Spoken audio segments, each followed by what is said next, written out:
फिर आज इतनी नफ़रत क्यों? आज गांव वालों के सामने उन औरतों के कपड़े उतारे जा रहे थे, लेकिन गांव वालों के अंदर इतना डर बैठ गया था कि उन सब ने अपनी आंखें बंद कर ली। उधर उदय जब अंधेरे में पहुंचा, तब उसे एक प्रकाश दिखाई दिया। उदय कुछ देर उसी प्रकाश की ओर चलता रहा। कुछ देर बाद उदय जब उस प्रकाश के पास पहुंचा, तब उदय ने देखा वहाँ पर एक अघोरी बैठा था और वह प्रकाश उस अघोरी के माथे से निकल रहा था। उदय ने अपनी मदद करने के लिए उस अघोरी से कहना शुरू कर दिया। कुछ देर बाद उस अघोरी ने अपनी आंखें खोल दी। उदय ने अपनी पूरी बात उस अघोरी से कही, लेकिन उदय को यह नहीं पता था कि यह अघोरी भी उस काले शैतान की वजह से यहाँ पर कैद है। अघोरी ने उदय से कहा, चलो तुम मुझे बताओ वह स्थान कहाँ पर है जहाँ पर वह लोग उन स्त्रियों की बलि देने जा रहे थे। अघोरी उदय को लेकर वहाँ से गायब हो गया और सबसे पहले अपने स्थान पर पहुँचा। उदय ने इधर उधर देखा।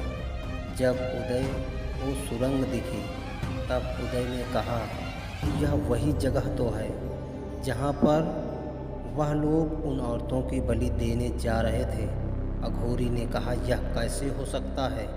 यह तो मेरा स्थान है और यहाँ से मेरी सिद्ध चौकियों को गायब किसने कर दिया? यहाँ पर बलि तुम झूठ बोल रहे हो। फिर उदय ने कहा, यह वही जगह है महाराज, और इस सुरंग में मुझे कैद करके भी रखा गया था। फिर अघोरा ने कहा, चलो सुरंग के अंदर देखते हैं कहाँ पर तुम्हें कैद करके रखा था। उदय जल्दी से सुरंग के अंदर चला गया। अघोरा भी उदय के पीछे चलने लगा। सुरंग के अंदर कुछ दूर चलने के बाद उदय ने कहा, यही वह जगह है जहाँ पर मुझे कैद करके रखा गया था। तब अघोरा ने कहा, यह सुरंग निकलती कहाँ है? उदय ने झट से कहा, यह सुरंग मेरे गांव के एक पुराने महल में निकलती है। फिर अघोरा ने कहा, चलो उधर से ही बाहर निकलते हैं। कुछ देर सुरंग के रास्ते चलकर उदय और अघोरा महल में निकले, और जब उसके बाद महल से बाहर निकले, तब अघोरा ने देखा और कहा, यह यहाँ पर इतनी भीड़ क्यों इकट्ठा हुई है? चलो चलकर पास से देखा जाए। उदय कुछ बोलता उसके पहले अघोरा लंबे कदमों से चलकर भीड़ को चीरता हुआ जाकर सबसे आगे खड़ा हो गया। उदय भी अघोरा के पीछे भागता हुआ गया और अघोरा के बगल में जाकर खड़ा हो गया। फिर जब उदय ने उन औरतों के सर धड़ से अलग देखे, तब हाँफते हुए जोर से कहा, अघोरा, यही वह 3 औरतें हैं जिनको आज इन लोगों ने काट डाला। यही वह 3 औरतें हैं जिनको यह लोग तुम्हारे स्थान पर बलि देने जा रहे थे। उदय की आवाज़ चारों तरफ गूंजने लगी। जब अघोरा को उस तांत्रिक ने देखा, तब वह तांत्रिक कांपते हुए अपने स्थान से उठकर खड़ा हो गया। अघोरा ने डांटते हुए उस तांत्रिक को कहा, नीच, अगर मैं जानता तू इतना गिरा हुआ इंसान है तो मैं कभी तुझे अपना शिष्य नहीं बनाता। तू मेरे स्थान पर इतना घिनौना और गिरा हुआ काम करता था और मुझे इसकी भनक तक नहीं लगी। इसकी सज़ा तुझे अपनी जान देकर भुगतनी होगी। अघोरा तांत्रिक को मारने के लिए कुछ करता, उससे पहले काला शैतान तांत्रिक के सामने प्रकट हो गए और छल करते हुए कहा, अघोरा, तुम्हारे पास तो सिद्धियों का सागर है, मृत्यु संजीवनी है। तुम तो अभी भी इन औरतों को जीवित कर सकते हो और अभी भी इन औरतों के पास समय है। अगर तुम चाहो तो यह औरतें अपना पूरा जीवन जी सकती हैं। काले शैतान की यह बात सुनकर भीड़ में से कई आवाज़ें निकलकर बाहर आई। क्या कहीं ऐसा भी हो सकता है? मरा हुआ इंसान जिंदा हो जाएगा? यह सब किस्से कहानियों की बातें हैं। फिर काले शैतान ने कहा, नहीं नहीं, यह काम अघोरा बहुत आसानी से कर सकते हैं। यह सिद्धियों के भगवान हैं। यह इनके लिए बाएं हाथ का खेल है। गांव के लोगों को थोड़ा विश्वास हुआ, तब गांव के लोगों ने अघोरा के सामने हाथ जोड़कर कहा, अघोरा, अगर सच में तुम ऐसा कर सकते हो तो तुम इन औरतों को जीवित कर दो। हम लोग तुम्हें अपने गांव का देवता मान लेंगे और ज़िंदगी भर तुम्हारी पूजा करेंगे। अघोरा समझ रहा था कि यह काले शैतान का षड्यंत्र है, लेकिन अघोरा यह भी सोच रहा था, भले ही यह काले शैतान का षड्यंत्र है, लेकिन जो लोगों के मन में मेरे प्रति वहम है वह तो मिट जाएगा। अघोरा भली भांति जानता था कि इस प्रयोग को करने के बाद कुछ समय के लिए मेरी शक्तियाँ कार्य नहीं करेंगी। फिर भी अघोरा ने मृत्यु संजीवनी का आवाहन कर दिया। जैसे जैसे अघोरा के मंत्रों की गति बढ़ रही थी, वैसे वैसे वहाँ पर दिव्य प्रकाश बढ़ रहा था। मंत्र जप के कुछ समय बाद वह दिव्य प्रकाश 3 भागों में बढ़ गया। किसी की आंखें वहाँ पर कुछ नहीं देख पा रही थी। जब वहाँ का प्रकाश पूरी तरह मिट गया, तब सभी ने देखा वह तीनों औरतें पूरी तरह ठीक होकर अपने स्थान पर बैठी थी। अघोरा की जय जयकार होने लगी। लेकिन दूसरे क्षण काले शैतान ने अपना रंग बदला और कहा, अघोरा, अब तुम्हारी मृत्यु का समय नज़दीक है।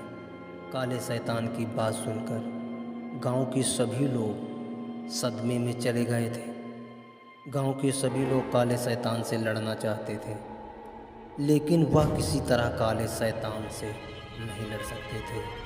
काले शैतान ने अघोरा के ऊपर एक साथ कई तरह की शक्तियों से प्रहार कर दिया था। काले शैतान की शक्तियों के जवाब में अघोरा ने अपनी प्रचंड काली शक्तियों का आवाहन कर दिया, जो केवल विनाश के लिए बुलाई जाती थी। उसके बाद वहाँ पर प्रलय के तूफान चलने लगे।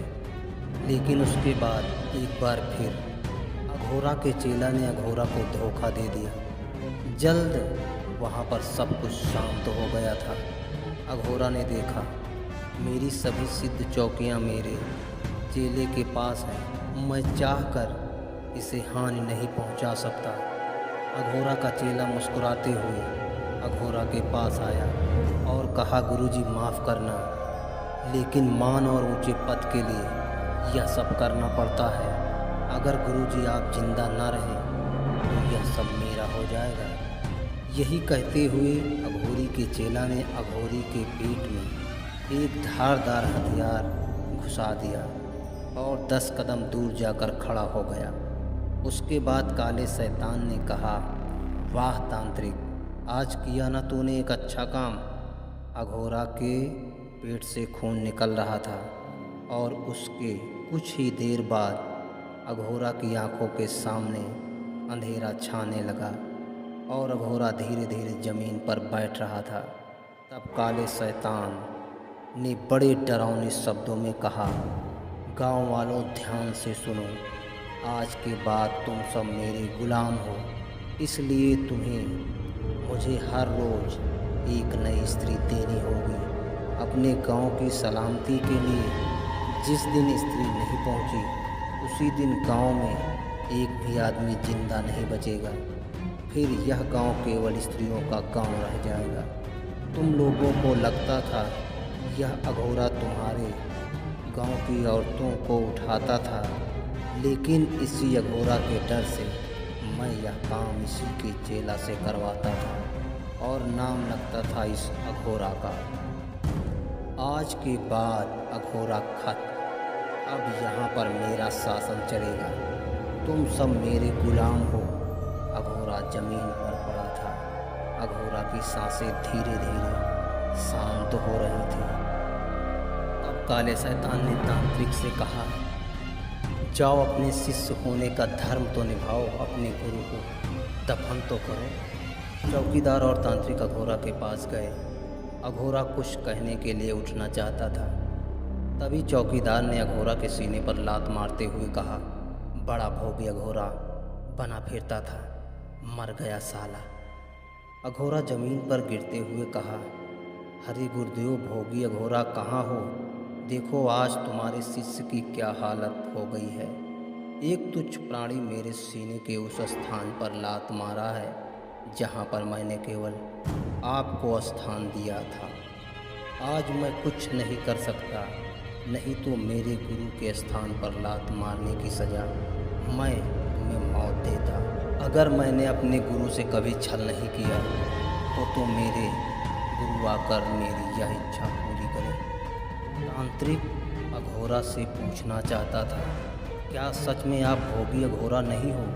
क्या सच में भोगी अघोरा कोई और है? लेकिन तब तक अघोरा बेहोश हो चुका था, या शायद अघोरा अपना यह शरीर छोड़ चुका था।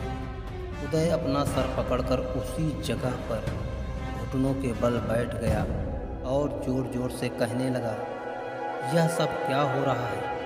क्या ऐसा कोई नहीं जो हम लोगों को इस काले शैतान से बचा सके? काले शैतान के लोग वहाँ पर राक्षसी व्यवहार करने लगे और वहाँ की औरतों को हर तरह से परेशान कर रहे थे। वह 3 लोग जो औरतों को बचा कर लाए थे, उन्हीं 3 औरतों के लिए वह तीनों एक बार फिर उन राक्षसों से भिड़ गए। लेकिन ज़्यादा देर वह तीनों उन राक्षसों के सामने टिक नहीं पाए और धराशायी होकर ज़मीन पर गिर पड़े। राक्षसों के अत्याचार की सीमा हद पार कर रही थी। फिर अघोरा को एक बार होश आया और अघोरा ने चिल्लाते हुए कहा, भोगी अघोरा, बचा लो इन मासूमों को इन राक्षसों से। तुम ही एक ऐसे हो जो इस शैतान से इन सबको बचा सकते हो। काले शैतान ने कहा, अब कोई नहीं बचा सकता, चाहे भोगी अघोरा आ जाए, चाहे कोई भी। मेरी शक्तियाँ हैं, इस तांत्रिक की शक्तियाँ हैं, और अघोरा अब तो तेरी शक्तियाँ भी मेरी हो गई। अब मेरा कोई कुछ नहीं बिगाड़ सकता। अघोरा ने आधे अधूरे शब्दों में कहा, तूने मेरे साथ छल किया है। भोगी अघोरा के ऊपर छल लागू नहीं होता। मेरी तरह के अघोरी तो भोगी अघोरा के एक बाल से 1000 अघोरी जन्म ले लेते हैं। फिर उसके सामने मेरी और तेरी औकात ही क्या है? अघोरा के शब्दों से काले शैतान को क्रोध आ गया। काले शैतान ने कहा, अघोरा, अब जब तक तू जीवित रहेगा मेरा अत्याचार और बढ़ता रहेगा, और तू देखना इन लोगों को बचाने कोई नहीं आएगा। मेरे डर से वो तेरा भोगी अघोरा भी नहीं आएगा, क्योंकि वह भी जानता है काला शैतान कितना ताकतवर है। कोई अघोरा वघोरा मेरे सामने नहीं टिक सकता। तभी वहाँ का मौसम एकदम शांत हो गया।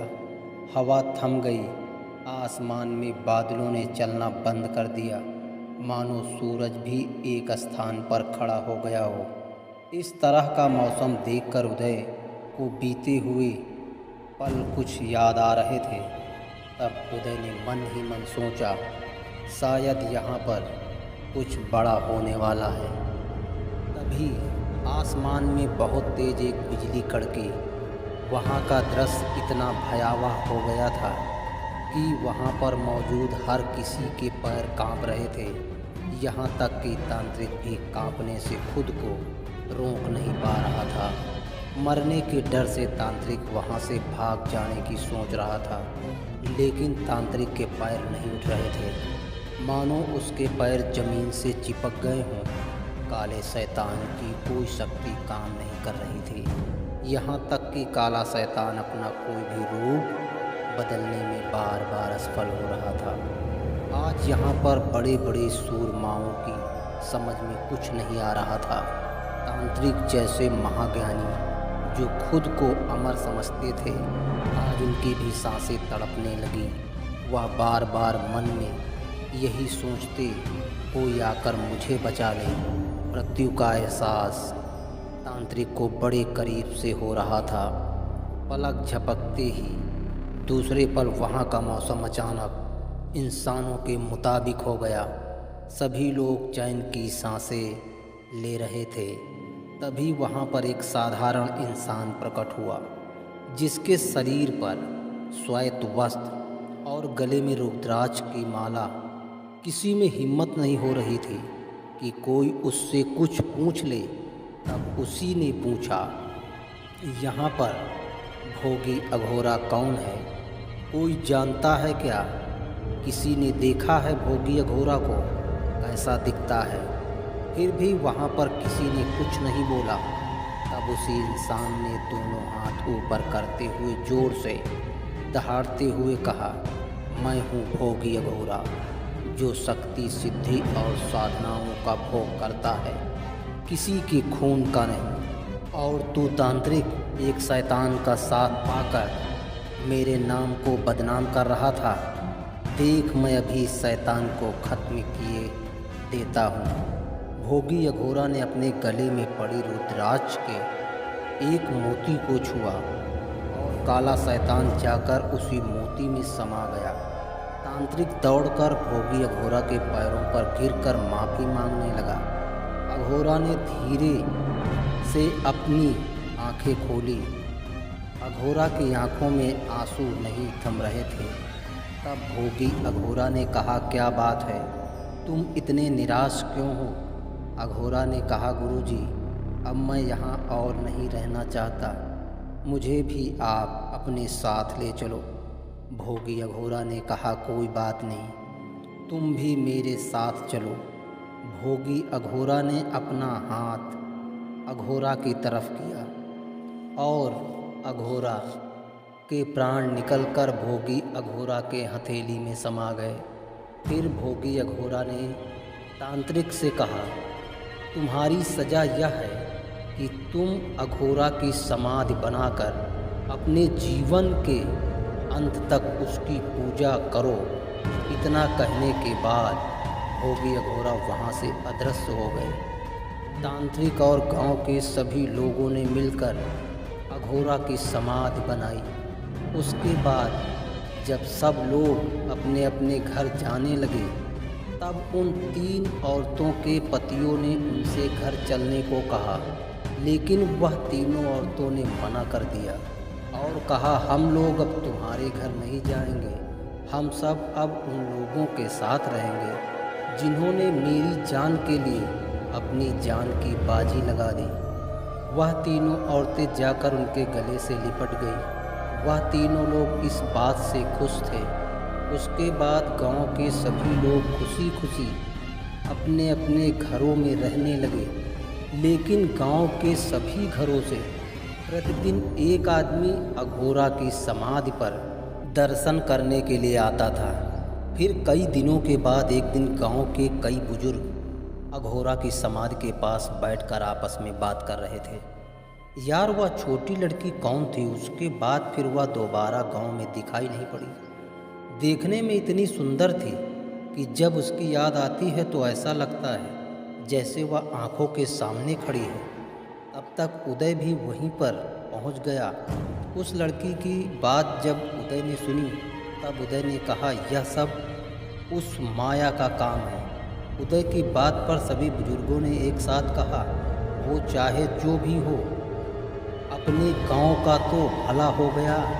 धन्य है वो माया की माया, जिसकी वजह से आज मेरा गांव खुशहाल हो गया। हम लोग बेवजह भोगी अघोरा को दोष देते थे।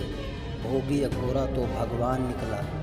जय हो भोगी अघोरा की। गांव के सभी लोग अपने गांव की खुशहाली के लिए भोगी अघोरा के नाम का दीपक प्रतिदिन अघोरा की समाधि पर लगाने लगे। इस तरह यह कहानी यहीं पर समाप्त होती है। आगे रोमांचक और डरावनी कहानियों के लिए बने रहिए हमारे YouTube चैनल यस के हॉरर स्टोरीज़ पर।